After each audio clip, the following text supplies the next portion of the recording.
नमस्कार, आप देख रहे हैं इंडिया टीवी। आपके साथ मैं हूं मीनाक्षी जोशी। सुबह के 10 बज रहे हैं, वक्त हो गया है दमदार 10 का। दो खास मेहमान हमारे साथ स्टूडियो में मौजूद हैं। वरिष्ठ पत्रकार अजीत द्विवेदी जी हमारे साथ हैं और साथ ही पॉलिटिकल एनालिस्ट सज्जन कुमार हमारे साथ है। बहुत स्वागत आप दोनों का।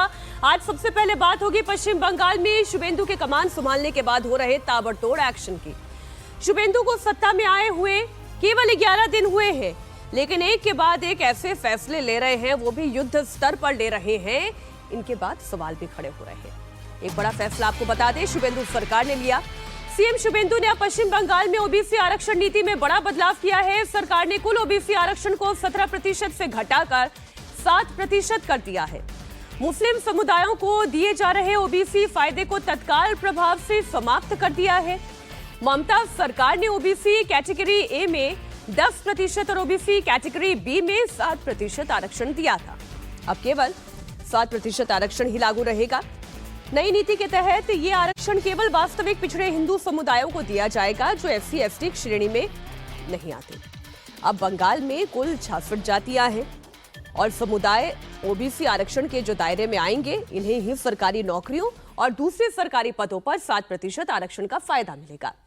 शुभेंदु सरकार ने दावा किया है कि पिछली सरकारों के द्वारा मुस्लिम समुदायों को ओबीसी लिस्ट में शामिल करना कानूनी रूप से कमजोर और वोट बैंक की राजनीति से प्रेरित था।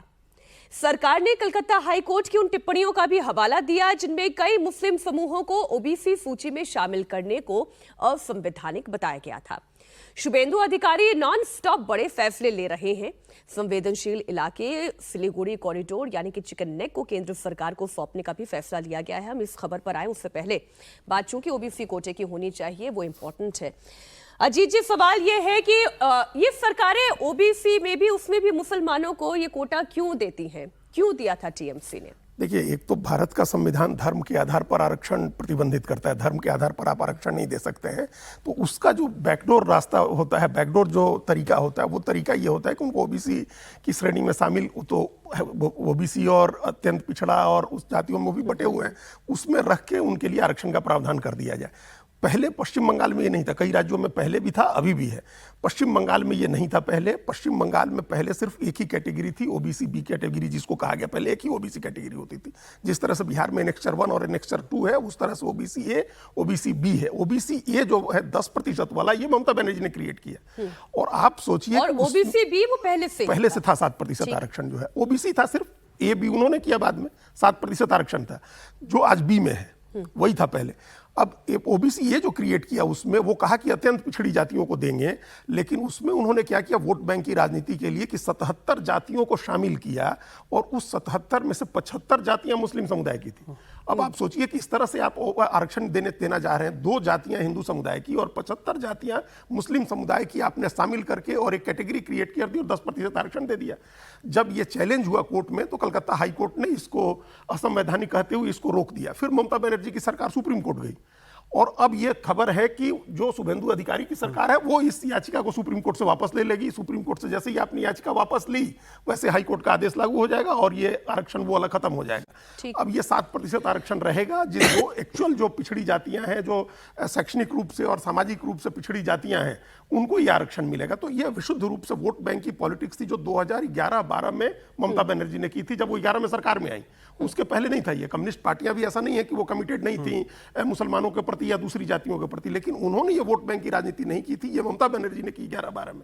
और अभी national commission of backward caste ने भी जो चुनाव के ठीक पहले 35 जातियों को लिस्ट से हटाने की सिफारिश की थी। तो ये लिस्ट ही पूरा मैनिपुलेट करके आपने ओबीसी के आरक्षण के अंदर मुसलमानों को डाल करके और अपने वोट बैंक की राजनीति कर रही थी, जिसको अब एक तरह का विराम हमको लगता है। जरा वो चिकन नेक वाली खबर भी आप लगाएं, लेकिन उससे पहले सज्जन जी, मैं ढूंढ रही हूँ ओवैसी ने क्या कुछ कहा, फिर मैंने ढूंढा ममता बनर्जी को, क्या ममता बनर्जी ने इस पर कुछ कहा, क्या अन्य किसी पॉलिटिकल पार्टी ने कोई स्टेटमेंट दिया? सब चुप होके बैठे। नहीं, बिल्कुल। देखिए, तो एक कॉम्युनल रिजर्वेशन था। इस रिजर्वेशन का मतलब, आप जाएं बंगाल में और मुसलमानों से पूछे कि आप कौन से मुसलमान हैं, होता है ना, आप जाति पूछते हैं, बोलेंगे शेख हैं, सैयद हैं, पठान हैं, और हैं क्या, आप पिछड़े और अति पिछड़े में शामिल हैं। सारे के सारे मुसलमानों को पिछड़े वर्ग में शामिल करना कहां से न्यायोचित है? एक तो ये सांप्रदायिक आधार पे किया गया, दूसरा ये है कि उनका सेल्फ आइडेंटिफिकेशन जब आप पूछिए तो वो शेख और सैयद की मेजॉरिटी वाले लोग हैं, अहले हदीस, शेख, सैयद। और जब आप उनको शामिल कर रहे हैं तो जैसा अजीत जी ने बताया कि हाई कोर्ट में और सुप्रीम कोर्ट में भी और चुनाव से पहले भी ये मुद्दा था, और बहुत सारे लोग कह रहे थे कि इस बार मुस्लिम पार्टियों को फायदा होगा, मुस्लिम लोग टीएमसी से नाराज हैं क्योंकि ये रिजर्वेशन जो है कोर्ट ने उस पर रोक लगा दिया है। इससे क्या हो रहा था कि जो सही में पिछड़े थे पहले से, जो आगरी हैं, महिष्य हैं, जो पिछड़ी जातियां वहां की हैं, उनका हक सीधे तौर पे एक कॉमनल बेसिस पे मुस्लिम लोगों के द्वारा लिया जा रहा था जो डिजर्व नहीं करते थे। ऐसा नहीं है कि मुसलमानों को पहले रिजर्वेशन नहीं था। सीपीएम के समय में कुछ मुसलमान जो गरीब थे वो शामिल थे। ममता ने क्या किया कि पहचान की राजनीति को आगे बढ़ाने के लिए सारे के सारे मुसलमानों को पिछड़ा बना दिया। तो इस चालाकी है ये वोट बैंक की चालाकी थी, और इस पर अब सरकार ने फैसला लिया है। अब आप ये सोच रहे होंगे कि ये मैप हम क्यों दिखा रहे हैं, ये जो आप मैप देख रहे हैं और चिकन नेक आपको बता रहे हैं, दरअसल एक और बड़ा फैसला लिया गया है। भारत के लिए सुरक्षा और सामरिक तौर पर बेहद महत्वपूर्ण सिलीगुड़ी कॉरिडोर को पश्चिम बंगाल सरकार ने केंद्र को सौंप दिया है। सिलीगुड़ी कॉरिडोर को भारत का चिकन नेक कहा जाता है। आज पश्चिम बंगाल के मुख्यमंत्री शुभेंदु अधिकारी खुद सिलीगुड़ी जाकर जमीन के पेपर बीएसएफ को सौंपेंगे। सिलीगुड़ी कॉरिडोर की करीब 120 एकड़ जमीन केंद्र सरकार को सौंप दी गई। इस जमीन की डिमांड केंद्र सरकार बहुत लंबे समय से कर रही थी, लेकिन ममता बनर्जी कभी इसे संघीय मसला बताकर टाल देती थी तो कभी इस पर सियासत करती थी। लेकिन अब शुभेंदु अधिकारी ने क्लियर फैसला लिया, यह जमीन केंद्र सरकार को सौंप दी है। केंद्र सरकार इस जमीन पर हाईवे और रेलवे नेटवर्क को मजबूत करेगी, जिससे कि नॉर्थ ईस्ट के राज्यों की बाकी भारत के साथ कनेक्टिविटी बेहतर हो जाएगी। साथ ही आर्मी की मूवमेंट को भी आसान किया जा सकेगा। ये चिकन नेक नेपाल और बांग्लादेश की इंटरनेशनल बॉर्डर से टच होती है। इसकी लंबाई कुल 60 किलोमीटर है।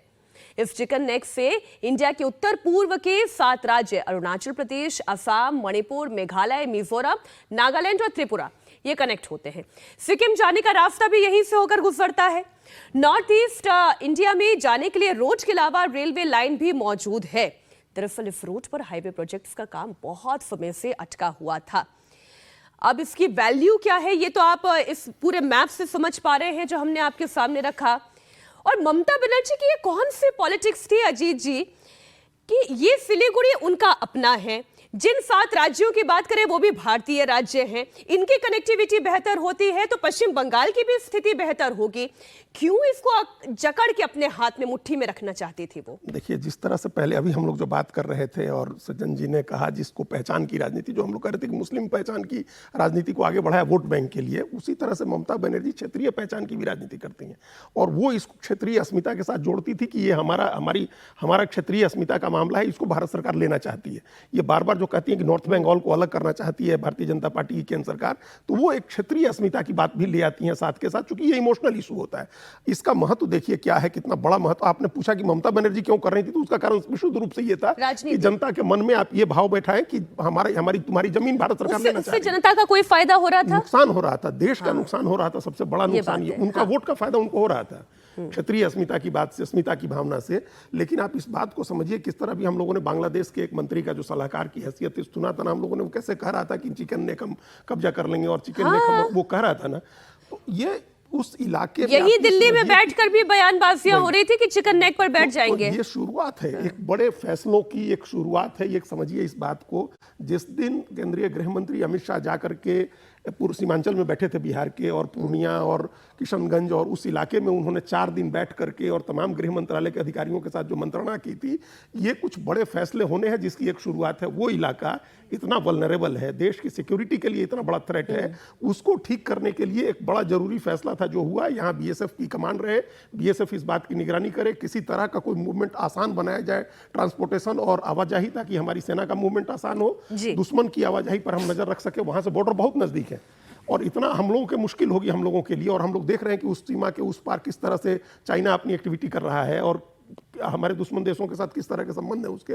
तो ये एक बड़ा जरूरी फैसला था, पहले होना चाहिए था, अब हुआ। लेकिन ये यहीं पर नहीं रुकेगा, इस तरह के बहुत फैसले होंगे। आप देखिएगा नॉर्थ ईस्ट को लेकर के, बिहार के सीमांचल को लेकर के और पूर्वोत्तर के दूसरे राज्य। देखिए ये फर्क होता है कि जब कोई राज्य की सरकार मी फर्स्ट करके काम करती है, अब भले वो क्षेत्रीय अस्मिता का हवाला दे रही हूं, पश्चिम बंगाल की पूर्ववर्ती सरकार ममता बनर्जी, और अभी जो शुभेंदु अधिकारी कर रहे हैं वो नेशन फर्स्ट की भावना के साथ काम कर रहे हैं। पश्चिम बंगाल में एक और काम हो रहा है। बीजेपी सरकार बनने के बाद बुलडोजर एक्शन भी लगातार हो रहा है। आसनसोल संभाग के कुल्टी में रेलवे की जमीन पर प्रशासन का बुलडोजर चला। ये कार्रवाई रेलवे की जमीन से अवैध अतिक्रमण हटाने को लेकर की गई। बलटोरिया गणेश मेला मैदान इलाके में प्रशासन ने यह कार्रवाई की। एक दिन पहले ही रेलवे कर्मियों ने आकर जगह खाली करने का निर्देश दिया। फिर अगले दिन बुलडोजर एक्शन हुआ, जिससे स्थानीय लोगों में नाराजगी भी है। पश्चिम बंगाल के मुख्यमंत्री शुभेंदु अधिकारी ने अवैध निर्माण पर सख्त कार्रवाई के निर्देश दिए, जिसके बाद जगह जगह बुलडोजर गरजता हुआ दिखाई दिया। बनपुर में तृणमूल युवा कांग्रेस के दफ्तर पर बुलडोजर की कार्रवाई भी की गई। पश्चिम बंगाल के आसनसोल में टीएमसी यूथ कांग्रेस के दफ्तर को भी बुलडोजर से ध्वस्त किया गया। सरकारी जमीन पर अवैध कब्जे के आरोप में बुलडोजर एक्शन हुआ है। तो अब आप ये कह सकते हैं कि भाई बदलाव की बात हुई थी ना सज्जन जी, या बदले की बात हुई थी?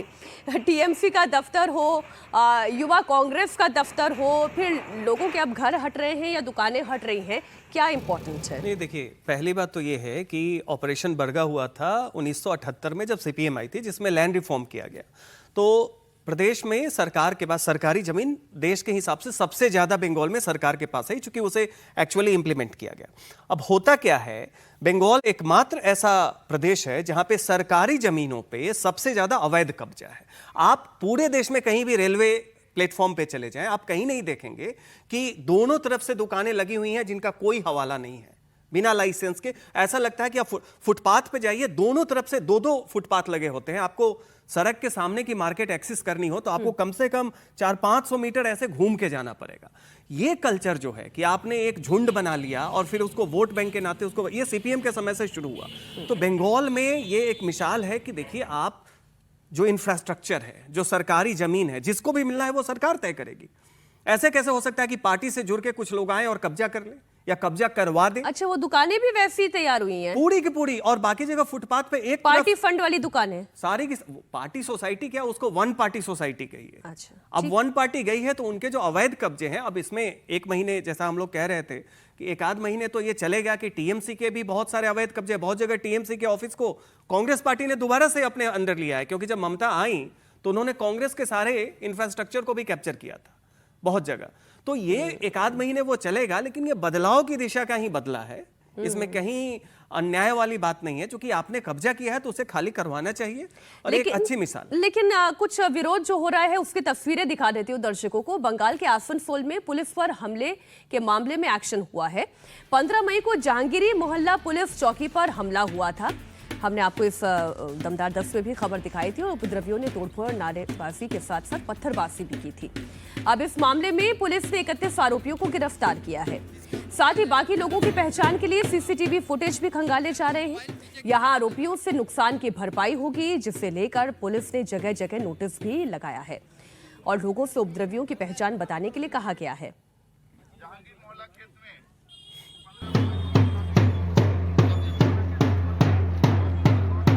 क्षतिपूर्ति विनिधान हेतु सरकारी जांच प्रक्रिया आरंभ की गई है।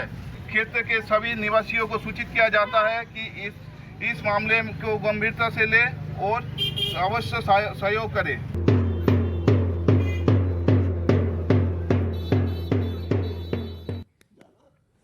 अब एक जो आपको फिर मैं कहूंगी सिमिलैरिटी दिखाई देगी, जो उत्तर प्रदेश में है और वो अब पश्चिम बंगाल में भी दिखाई दे रही है अजीत जी, कि जो नुकसान करेगा भरपाई उसी से करवाई जाएगी। जो दंगाई होगा फिर वहां पे बुलडोजर भी चलेगा, जितना नुकसान हुआ है उसी की पॉकेट से खर्च होगा। बिल्कुल। और जब ये उत्तर प्रदेश में पहली बार जब ये प्रयोग हुआ तो कई लोगों ने इस पर सवाल उठाए। कई लोग हमारे जैसे डेमोक्रेटिक लोग भी हैं जिनको लगता है कि कोई डेमोक्रेटिक आंदोलन होता है, पहले भी होते रहे, तो उसमें आइडेंटिफाई करके लोगों को टारगेट नहीं करना चाहिए। लेकिन ये डेमोक्रेटिक आंदोलन नहीं है, ये तो विशुद्ध रूप से हमला है, उपद्रवियों का हमला है, तोड़ फोड़ है, खास मकसद से किया जा रहा है। अभी भी जो लोकतांत्रिक प्रदर्शन होते हैं, लोग जुलूस निकालते हैं, लोग धरने देते हैं, सभाएं करते हैं, वो सब चीज़ें अपनी जगह हैं। इस तरह की घटनाओं को निश्चित रूप से रोका जाना चाहिए। और एक दो बार अगर इस तरह का हो गया कि आपने थाने पर पथराव किया या सार्वजनिक संपत्ति को नुकसान पहुंचाया, सीसीटीवी से आइडेंटिफाई करके आपको नोटिस भेज दिया गया कि आप पैसा दीजिए और इसकी भरपाई आप करिए, फिर ये चीज़ें बंद हो जाएंगी। लोकतांत्रिक तरीके से आप आंदोलन करें, उसके लिए कोई रोक नहीं है। आप उसके लिए सब हर जगह, हर देश के हर राज्य में, हर शहर में जगह तक आइडेंटिफाई किया हुआ। आप यहाँ आइए, आप अपनी प्रदर्शन करिए, अपनी बात कहिए। लेकिन उसके बजाय ये क्या अभी तक का जो कल्चर है बंगाल का, ये इसी तरह का कल्चर रहा है कि आप कहीं भी चले, या कोई कार्रवाई होती नहीं थी, क्योंकि एक ही पार्टी का वहां एक ही पार्टी का रूल चलता है, एक ही पार्टी प्रदर्शन करती है, दूसरी पार्टी प्रदर्शन करने उतरेगी तो उसके ऊपर ही पथराव हो जाता है। हम लोगों ने देखा कैसे बीजेपी के बड़े जो नेताओं सरकार है वही सरकार प्रदर्शन वही करेगी। सरकार करेगी। बाकी अगर अपोजिशन भी करेगा तो उसके ऊपर आपके पार्टी के गुंडे पथराव करेंगे, उसको रोकेंगे, नहीं करने देंगे। ये हम लोगों ने कई बार देखा, बीजेपी के कितने बड़े नेता घायल हुए, दिलीप घोष घायल हुए। इस तरह जब वो आप निकलिएगा तो आपके ऊपर हमला हो जाएगा, और सत्ता पक्ष के लोग प्रदर्शन करेंगे तो तोड़फोड़ करेंगे। ये इस तरह की चीज जो है एकदम प्रोहिबिट किया जाना चाहिए। ये बहुत छोटा सा कमेंट इस पे सज्जन जी कि पहले भी, जैसे अभी अजीत जी ने कहा कि पहले भी तो प्रदर्शन होते ही थे, लेकिन सरकार ही प्रदर्शन करती थी, विपक्ष प्रदर्शन नहीं कर पाता था। इस मैसेज के बाद जो इस पूरे 1 महीने के टेन्योर, अभी उनका कार्यकाल तो शुरू हुआ ही है, लेकिन ये जो पहला महीना है शुभेंदु अधिकारी का, ऐसा लग रहा है कि सारे पेच अभी कस देंगे 1 महीने के अंदर अंदर कि सिस्टम क्या है वो समझ लो। कारण ये कि सरकार बदली है, लेकिन पॉलिटिकल कल्चर बदला है या नहीं, ये इन संकेतों से दिख रहा है। देखिए, कश्मीर और बंगाल 2 जगह स्टोन पेल्टिंग चलती है, बिल्कुल सही अभी जगह, लेकिन वहां पे उपद्रवी करते हैं, यहाँ पे उपद्रवी सरकार के साथ, रूलिंग पार्टी के साथ मिलकर करते थे। ये फर्क था। इस कल्चर को आपको बदलना होगा कि आप कानून के रास्ते में पार्टी से संबंध रख के गुंडागर्दी को कानून नहीं बना सकते हैं। तो ये कल्चर, सरकार के साथ कल्चर बदल रहा है कि नहीं, वहां की जो पॉलिटिकल कल्चर है, त्रिपुरा में बदला है, हमने देखा है 5 साल में। अब आपको जबरदस्ती दुकान बंद करके, वो कहते हैं ना मिचिल चंदा कल्चर, मतलब रैली और चंदा देने का कल्चर, वो अब नहीं बदला है सरकार बदलने से। विरोधी भी हैं, सीपीएम वाले भी अब उसमें अपनी बात करते हैं। तो बंगाल में ये बदलाव जरूरी है, कहीं ऐसा नहीं हो कि बस बदले की भावना सीपीएम से टीएम से बीजेपी। तो ये सब संकेत दे रहा है कि एक बदलाव है, वहां का पॉलिटिकल कल्चर बदलेगा आने वाले समय में। जो भी हो, कानून जो होना चाहिए वो निष्पक्ष होना चाहिए, और संस्थाएं निष्पक्ष होनी चाहिए, और गुंडों को एक एंटाइटल रूल ऑफ लॉ होना चाहिए। Rule of law. और अंतिम बात मैं बता रहा हूं, एकमात्र स्टेट है जहां लोकल ट्रेन में समय में भी लोग हिस्सेदारी मांगते हैं। आप टिकट लेके बैठ जाए, 2 घंटे की अगर सफर है तो लोग कहेंगे 1 घंटा हो गया, अब 1 घंटा में हे भगवान, क्या बात कर रहे हैं आप? मैं मजाक नहीं कर रहा हूं, आप कहीं जाके पूछ लें, मैंने खुद इसको झेला है। क्या क्या घटना घटी थी ये बताएं। ये कलकत्ता से कृष्णानगर जाना था, लगभग 2 घंटे की लोकल ट्रेन थी। हम लोग टिकट लेके बैठे, जब 1 घंटा हुआ तो एक महाशय आए और बोले कि अब आप उठिए। बंगाली में उन्होंने कहा, हमें लगा कि कुछ दिक्कत होगी। बाद में हमने बोला कि आपको क्या दिक्कत है, स्वास्थ्य की दिक्कत है, कुछ है। उनका कहना था कि नहीं, आपका 1 घंटा हो गया है। क्या मतलब 1 घंटा हो गया, टिकट लेकर बैठे?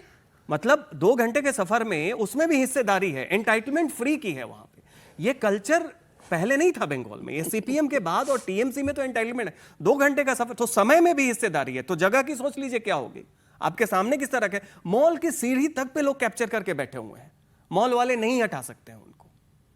ये जो पुलिस का प्रोटेक्शन अभी जी जो आप बातें बता रहे हैं, मैं तो सोचूं क्या बनाना रिपब्लिक था वो क्या था? भारत का ही हिस्सा है पश्चिम बंगाल। किस तरीके की वहां पर कैसी सरकार थी, कैसा प्रशासन था, कौन सा रूल ऑफ लॉ था, लॉ था भी या नहीं था, या लॉलेसनेस थी? लेकिन खैर, जगह जगह पोस्टर चस्पा किए जा रहे हैं। जिन्होंने दंगा किया है अब उन्हीं से वसूली होगी। पश्चिम बंगाल में बीजेपी के हिंदू वोट की ताकत से विपक्षी दलों में हड़कंप मचा हुआ है, और सबसे ज्यादा टेंशन में तो अखिलेश यादव हैं, क्योंकि 9 महीने के बाद उत्तर प्रदेश में चुनाव है। ऐसे में अखिलेश यादव ने अब हिंदू कार्ड खेलना शुरू कर दिया है। अखिलेश यादव लखनऊ के हजरतगंज के भंडारे में पहुंचे। यहां पर उन्होंने हनुमान जी की आरती उतारी, भंडारे में पूरी सब्जी खाई, लोगों में पूरी सब्जी बांटी भी। यूपी में इस समय योगी के सड़क पर नमाज वाले बयान पर खूब सियासत हो रही है, आप जानते हैं। बड़ा मंगल का भंडारा भी चल रहा है। अखिलेश यादव एक बार फिर नमाज को लेकर मुख्यमंत्री योगी पर अटैक भी कर रहे हैं। अखिलेश यादव ने कहा कि यूपी में हर काम सड़क पर होता है, ऐसे में भेदभाव की बात ठीक नहीं है। हमारा भारत सबके लिए बराबर है, संविधान बराबर है। हम लोग आज भी बाहर बैठे हैं सड़क पर। अगर सरकार मना कर लेगी कि हम प्रेस नहीं सड़क पे कर सकते, तो सरकार हर आयोजन को सड़क पे करा रही है, क्योंकि उन्होंने कोई इंतजाम ही नहीं किया। कोई इंतजाम नहीं किया है। स्मार्ट सिटी बताओ, लखनऊ में रेंगता है ट्रैफिक। स्मार्ट सिटी, किसी के धर्म से खिलवाड़ नहीं होनी चाहिए। हमारा संविधान, हमारा लोकतंत्र कहता है कि सबको बराबर का अधिकार है। भारतीय जनता पार्टी ये चाहती है कि हम बहस करने लगें और चीजों पर। उन्हें अभी देखना, भाजपाई क्या कहेंगे कि भाजपा के डर से हनुमान जी के जयंती पर पत्रकारों का भंडारे में गए हैं। जो ये कहे उसका नाम पता हमें बताना, उसको गाड़ी हम भेजेंगे और सैफ ही अपने हनुमान जी का दर्शन कराएंगे। तो हनुमान जी का मंदिर तो अखिलेश यादव बना रहे हैं, कोई दो राय नहीं। फूल माला अर्पित कर रहे हैं हनुमान जी को, उसमें भी कोई दो राय नहीं। भंडारा भी चल रहा है, उसमें भी कोई दो राय नहीं। अभी अजीत जी आप ये बता रहे थे कि बड़े मंगल कितने आते हैं, तो अगर आपने कहा कि इस बार 2 महीने हैं जेठ के, है ना, 2 महीने हैं, तो 8 से 9 बड़ा मंगल। हाँ, और क्या मतलब जेठ के महीने का मंगल होगा, पहला बड़ा मंगल, दूसरा बड़ा मंगल, कल तीसरा बड़ा मंगल था, है ना। और जुमे कितने आते हैं सर? तो 52 तो आएंगे ही आएंगे ना। तो वो ये चाह रहे हैं कि 52 जुमे पर भी इसी तरीके से सड़क पर जो है अवरोध करके नमाज पढ़ने देना चाहिए। देखिए अभी वो जो उन्होंने कहा कि भारत का संविधान सबके लिए बराबर है, तो संविधान ये नहीं कहता है कि आप सड़क पर नमाज पढ़िए या सड़क पर कुछ भी करिए, ये संविधान नहीं कहता है। और अगर एक पक्ष कर रहा है तो दूसरा पक्ष उसके लिए इंटाइटल्ड नहीं है अपने आप। अगर एक पक्ष में कोई गलती हुई है तो दूसरा पक्ष ये नहीं उसका हवाला देकर कहे कि हमको भी करने दिया जाए। भाई आप 52 जुम्मे आएंगे, उसके बाद ईद है, बकरीद है, मुहर्रम का ताजिया का जुलूस है, आप फिर सारे काम सड़क पर करेंगे। शबे बारात भी है, उस रात में जो हुड़दंग होता है दिल्ली में, वो सब हम लोगों ने देखा ही है, कई बार होता, अब तो खैर थोड़ा कम हो गया। लेकिन सर हर चीज़ की एक व्यवस्था बनी हुई है। जैसे यहाँ दिल्ली से ही आप देखिए उर्स के लिए लोग जाते हैं अजमेर, इतना व्यवस्थित तरीके से बुराड़ी में उनके लिए गाड़ियाँ लगाई जाती हैं, वहाँ से रुकते हैं लोग और जाते हैं, उसके लिए जगह तय है। आप तमाम उस हिसाब से करिए, उसमें किसी को कोई आपत्ति नहीं होगी, कभी आपत्ति नहीं होगी। अखिलेश यादव जो कर रहे हैं, देखिए हम लोग तो सामने टीवी पर बोल रहे हैं, तो अलग से नाम पता भेजने की भी जरूरत नहीं है। तो और सफाई हम लोग जानते हैं कि वो क्या कर रहे हैं, लेकिन ये आपके अंदर से नहीं है ये चीज़ें। आपके अंदर जैसे होता है ना, आप भारतीय जनता पार्टी से अगर आपका मुकाबला करना है आपको, और आप एक सॉफ्ट हिंदुत्व की राजनीति लेकर के आ रहे हैं, तो आप उस आधार पर बीजेपी का मुकाबला नहीं कर सकते। आपको लग रहा है कि अगर बीजेपी एक पैन हिंदू कोलिशन बना रही है और बहुत मजबूत कोलिशन है जिसमें आप नहीं ब्रेक कर पा रहे हैं, तो आपको लग रहा है कि इस तरह से हम मंदिर चले जाएंगे एक दिन। जैसे कल राहुल गांधी भी चले गए चुरुआ, रास्ते में जाते हुए हनुमान जी के मंदिर में रुक गए, वहां उन्होंने प्रसाद ग्रहण किया, पूजा किया, अच्छी बात है। आप हिंदू हैं, ये दिखावे के लिए नहीं होना चाहिए, और ये नेचुरली आपके अंदर से आना चाहिए। और फिर आपकी पार्टी के लोगों के अंदर ये भावना भी होनी चाहिए। ये नहीं होगा कि आप दिखावे के लिए एक मंदिर में चले गए, एक मूर्ति बना दी, और आपका दूसरा नेता 3 प्रवक्ता उसी दिन हिंदू धर्म को लेकर के, सनातन धर्म को लेकर के, हिंदू धर्म की जातियों को लेकर के कोई राजकुमार भाटी उन्होंने आप शब्दों का भी इस्तेमाल किया। 2-3 लोग हम देखे प्रवक्ताओं को, 2-3 प्रवक्ताओं को हमने देखा जिन लोगों ने हिंदू धर्म को लेकर के, भाई स्वामी प्रसाद मौर्य थे, उन्हीं के यहाँ थे, और उसके पहले भी एक जन और थे, जसवंत सिंह या कुछ नाम था। हमने कई लोगों को देखा जो लोग कुछ भी अनाप शनाप बोलते हैं, और आपकी तरफ से कोई कार्रवाई नहीं की जाती। बात हो रही है उत्तर प्रदेश की। अखिलेश यादव की तस्वीर हमने आपके सामने रखी। उन्होंने हनुमान जी की आरती उतारी और साथ साथ हिंदू कार्ड भी खेला। तो दूसरी तरफ दलित और ओबीसी वोटर्स को भी वो साधने की कोशिश कर रहे हैं। बड़ी खबर यह है कि अखिलेश यादव चुनाव से पहले बड़ा आरक्षण वाला दांव खेलने जा रहे हैं। इस विधानसभा चुनाव में समाजवादी पार्टी विधानसभा चुनाव में दलित और ओबीसी आरक्षण को बड़ा मुद्दा बनाने की तैयारी कर रही है। अखिलेश यादव का आरोप है कि बीजेपी पिछड़े दलित वंचितों की नौकरियों में आरक्षण का घोटाला कर रही है, और अब इसे लेकर सपा प्रदेश में बड़ा अभियान चलाने जा रही है। इस मुद्दे पर आज दोपहर 12:30 बजे अखिलेश यादव एक प्रेस कॉन्फ्रेंस भी करेंगे, तो हमारी नजर उस पर भी रहेगी। लेकिन दोनों तस्वीरें, एक बात वो सज्जन जी, जो सॉफ्ट हिंदुत्व की राजनीति करने की कोशिश कर रहे हैं अखिलेश यादव, अब वो क्या इसमें कामयाब हो पाएंगे? और ये जो अब आरक्षण की बात वो कर रहे हैं, वो ये जानते हैं कि 2024 में उनका पीडीएफ वाला फॉर्मूला काम कर गया था, और हो सकता है ये आरक्षण वाला मुद्दा भी काम कर जाए, इसलिए वो सही टाइम पे इसे प्ले कर रहे हैं। बिल्कुल नहीं होगा। कारण ये है कि देखिए फॉर्मूला गलत है। आप अगर सॉफ्ट हिंदुत्व खेलना चाहते हैं तो उसके साथ मुस्लिम परस्ती नहीं चलेगी। पीडीए क्या है? पिछड़ा और दलित तो ठीक है, उसके साथ जैसे ही अल्पसंख्यक मतलब मुस्लिम आप जोड़ते हैं, तो जमीनी अनुभव क्या है पिछड़ों और दलितों का? सपा काल हो या बसपा काल हो, उसमें ज्यादातर पिछड़े जो सपा और बसपा के साथ है आज भाजपा की तरफ क्यों गए? क्योंकि उनका सीधा था कि एक जाति पिछड़ों की या एक जाति दलित की और मुस्लिम, इन लोगों का सत्ता होता था और बाकियों पे आप अतिक्रमण करते थे। तो वैसे में अगर पिछड़े और दलित की राजनीति करनी है तो उसके साथ एम नहीं जोड़ना होगा आपको, आप उसको एक ही तरह करें, अल्पसंख्यक करें। दूसरी बात यह है कि वहां पे जो जमीनी अनुभव अभी भी जाके देखें, लोगों का आरक्षण को लेके ये नहीं है कि ओबीसी राजनीति में जो अंतर्विरोध है वो असली कहानी है कि ओबीसी राजनीति मंडल के बाद 27% आया, उसमें सबको पता है कि जो पुलिस की भर्ती हुई वहां पे हर 4 में 3 एक जाति से भर्ती किए गए थे मुलायम सिंह के समय में। सरकारी नौकरों में वही आंकड़ा है, जितनी चेयरमैनशिप थी एक जाति विशेष को जाती थी, यादव जाति। तो वैसे में जो गैर यादव अति पिछड़े हैं, बिहार में, उत्तर प्रदेश में तो अति पिछड़ा बिहार और तमिलनाडु की तरह नहीं है, उनका अनुभव ये पिछड़ा बनाम अगरा, वो जो कैटेगरी की लड़ाई थी ना, उसका समय गया कि एक दलित कैटेगरी, कहां दलित है, जाटव बनाम गैर जाटव है, यादव बनाम गैर यादव है, उसके बाद आपका ठाकुर और ब्राह्मणों का भी थोड़ा बहुत अंतर्द्वंद रहता है। तो वो कैटेगरी वाली लड़ाई जो मंडल के समय थी, उसका समय गया। ये लोग जो है घिसी पिटी फॉर्मूले को लाना चाहते हैं, और अगर आंशिक सफलता 24 में मिली, वो आपके पक्ष में नहीं था, वो बीजेपी विरोध में था। उसकी लाभार्थी एक इंडिपेंडेंट सांसद भी हो रहा है, चंद्रशेखर आजाद, फिर से लड़वा के आप देख लीजिए उनको नगीना से।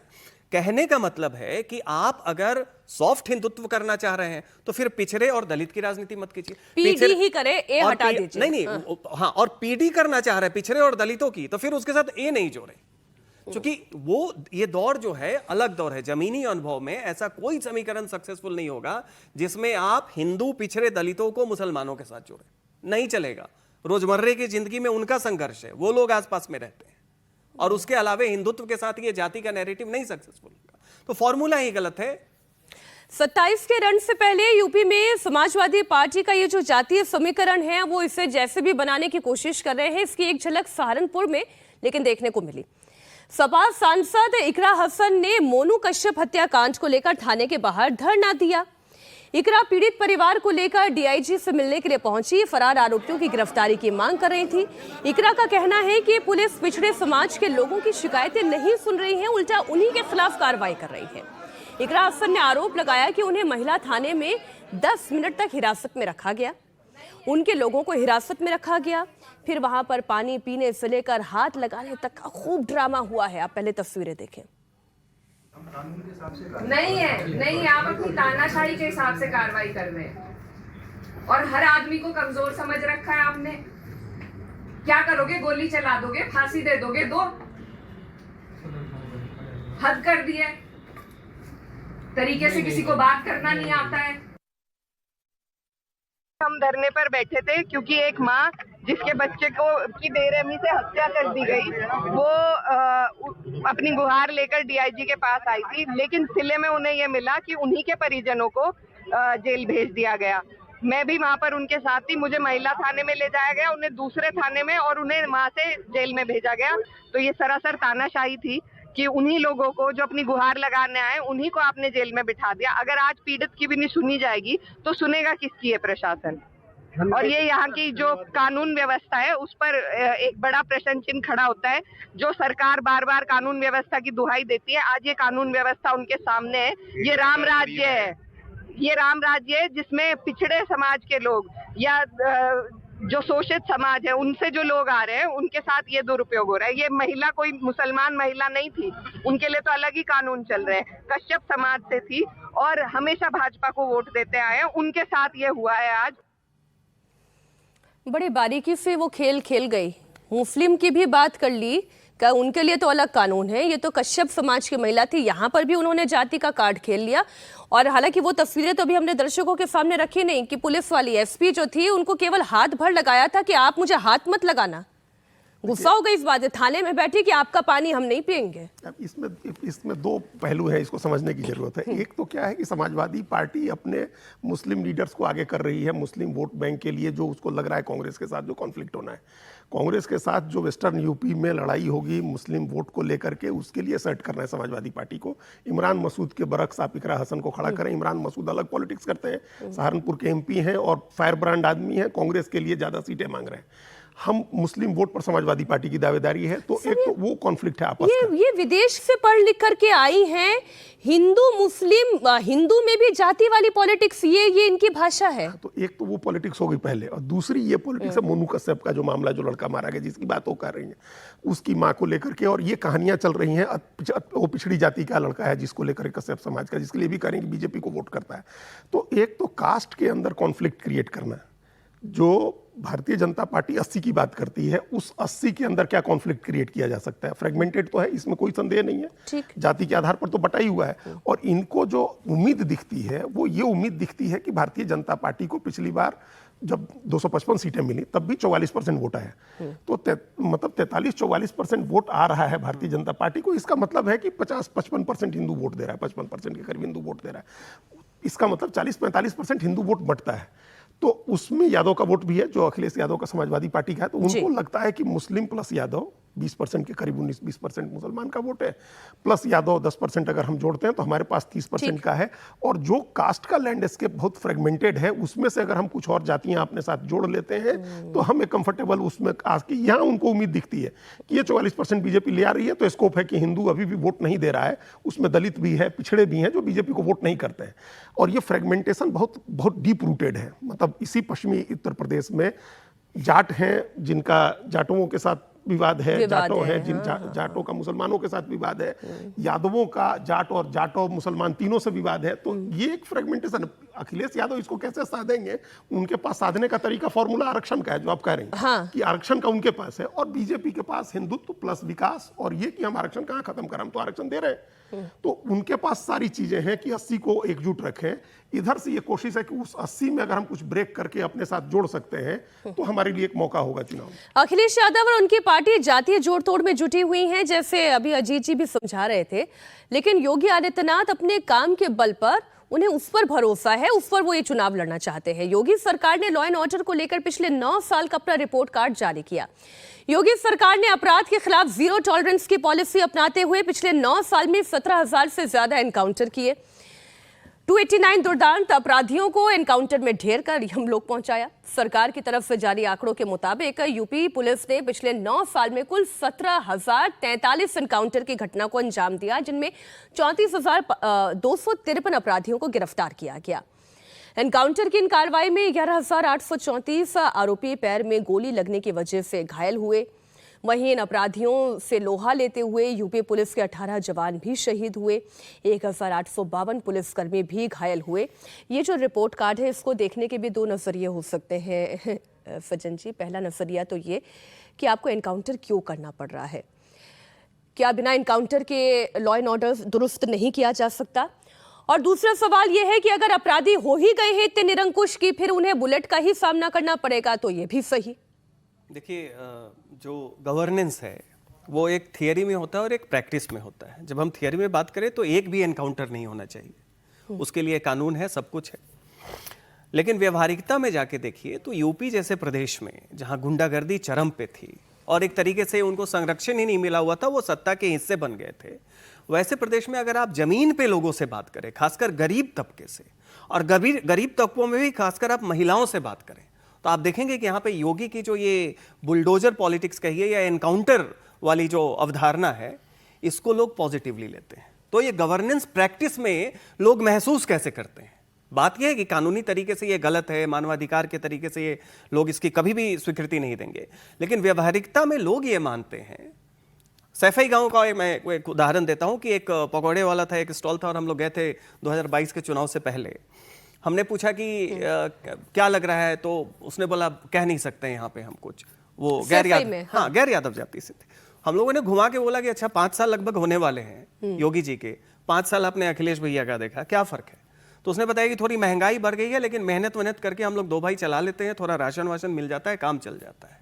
दिक्कत है, पहले होता था कि दुकान खोलते थे, 4 लोग बोतल लेके बैठ जाते थे और गलती से हमने पैसे मांग दिए, 3-4 घंटे बाद इतनी भद्दी गालियां देते थे और उनके चक्कर में बाकी लोग भी नहीं आते थे।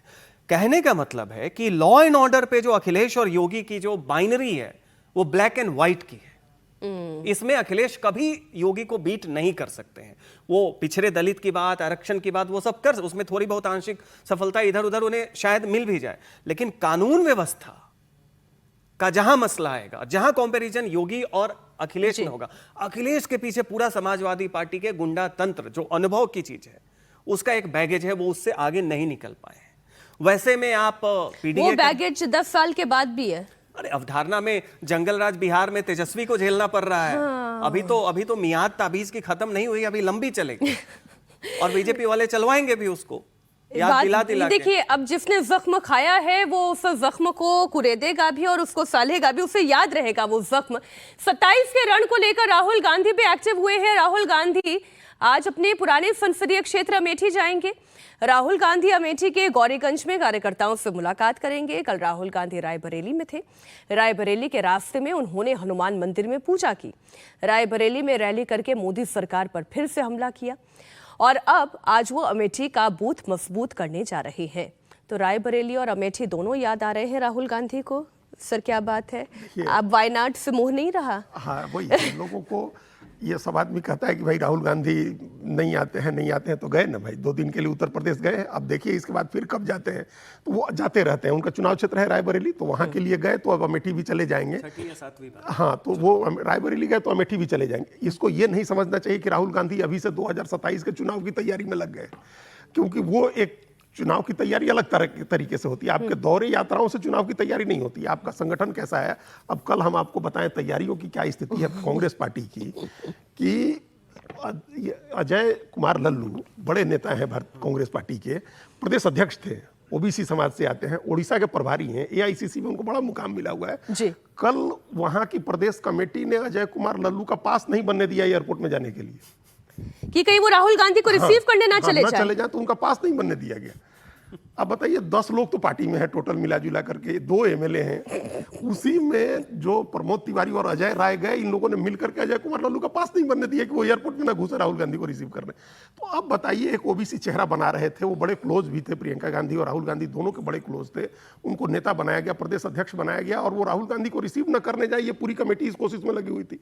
तो चुनाव की तैयारी ऐसे नहीं होती। आप गए, आप घूम करके आ गए, अच्छी बात है। आप अगर जमिए ना, रहिए वहीं। आप उत्तर प्रदेश इतना बड़ा राज्य है, आप अभी हमने खबर सुनी कि वो 102 सीटें क्लेम करेगी और 2200 उम्मीदवारों की लिस्ट बनवा रही है कांग्रेस पार्टी। तैयारी करिए, ग्राउंड पर संगठन मजबूत करिए, अपने लोगों को वहां संगठन में जोड़िए, लोगों को मजबूत करिए, उसके आधार पर आप तैयारी होगी। ये इसको हम तैयारी नहीं मानते हैं 2027 की। इससे तैयारी तो आपने बता दी कि संगठन की स्थिति क्या है। एक कहानी आप भी बता रहे थे, यही कांग्रेस पार्टी की मायावती से मिलने पहुंचे। आज कांग्रेस पार्टी के जो वहाँ के उनके दलित प्रकोष्ठ के अध्यक्ष और उनके जो सांसद, जो दलित सांसद हैं, ये लोग गए कि बीएसपी में मायावती से मिलते हैं। सुरक्षा कर्मियों ने गेट से लौटा दिया क्योंकि आपने पहले से अपॉइंटमेंट। अब जब आप मायावती से मिलने जा रहे हैं तो पहले से बात होती है, आप पहले से तय करते हैं, सहमति बनती है। ये क्या है कि कुछ लोग कि आपने डेलीगेशन लिया कांग्रेस का, मीडिया में अनाउंस किया और चले गए, और वहां से लौट रहे तो उसकी तस्वीरें भी साझा की। अब ये कौन सी चुनाव की तैयारी है कि हम मायावती से मिलना चाहते हैं, वो नहीं मिल रही है, दलित समाज से हमारा ज्यादा प्रेम है, उनका नहीं है। अब इस तरह की तैयारी। और फिर राहुल गांधी ये सोचते हैं कि अडानी अंबानी करके ही वो केवल ये चुनाव जीत लेंगे या उत्तर प्रदेश में उनकी पार्टी की स्थिति बेहतर हो जाएगी। तो ये कैसे होगी? आइए दमदार 10 में अब बात करते हैं प्रधानमंत्री नरेंद्र मोदी के विदेश दौरे की। प्रधानमंत्री मोदी 5 देशों की यात्रा पर है। मोदी इटली पहुंच गए हैं। इटली पहुंचने पर एयरपोर्ट से लेकर होटल तक प्रधानमंत्री मोदी का शानदार स्वागत हुआ। प्रधानमंत्री नरेंद्र मोदी ने इटली की प्रधानमंत्री जॉर्जिया मेलोनी के साथ डिनर किया और आज दोनों के बीच द्विपक्षीय बातचीत भी होने वाली है। साथ ही मोदी इटली के राष्ट्रपति से भी मुलाकात करेंगे। भारत इटली के बीच India Middle East Europe corridor को लेकर चर्चा होगी। साथ ही दोनों देशों के बीच 2025-29 जॉइंट स्ट्रैटेजिक एक्शन प्लान पर बात होनी है। वहीं दोनों देशों के बीच डिफेंस, इन्वेस्टमेंट, सिक्योरिटी समेत कई क्षेत्रों में एमओयू साइन किए जा सकते हैं। ये 3 तस्वीरें आज प्रधानमंत्री नरेंद्र मोदी जैसे ही इटली पहुंचे तो उनका जो शानदार स्वागत हुआ। बड़ी बात यह है अजीत जी कि अब इटली के साथ एक तो हमारी जो फूड सिक्योरिटी है, फूड सप्लाई चेन है, हम उसको कितना बेहतर बना सकते हैं, और भारत और इटली की ये बातचीत किन मायनों में बहुत अहम है।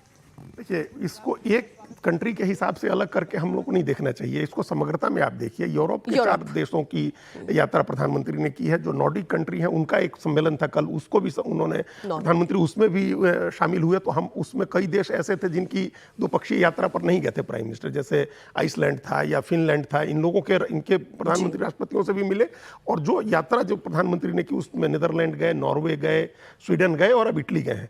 तो इसको इस तरह से एक समग्रता में यूरोप के साथ भारत के संबंधों को देखना चाहिए है, भारत और यूरोपीय यूनियन के बीच फ्री ट्रेड एग्रीमेंट हुआ है हम लोगों के साथ, जो यूरोपीय जो व्यापार कमीशन है उसके साथ भी हमारी डील हुई है।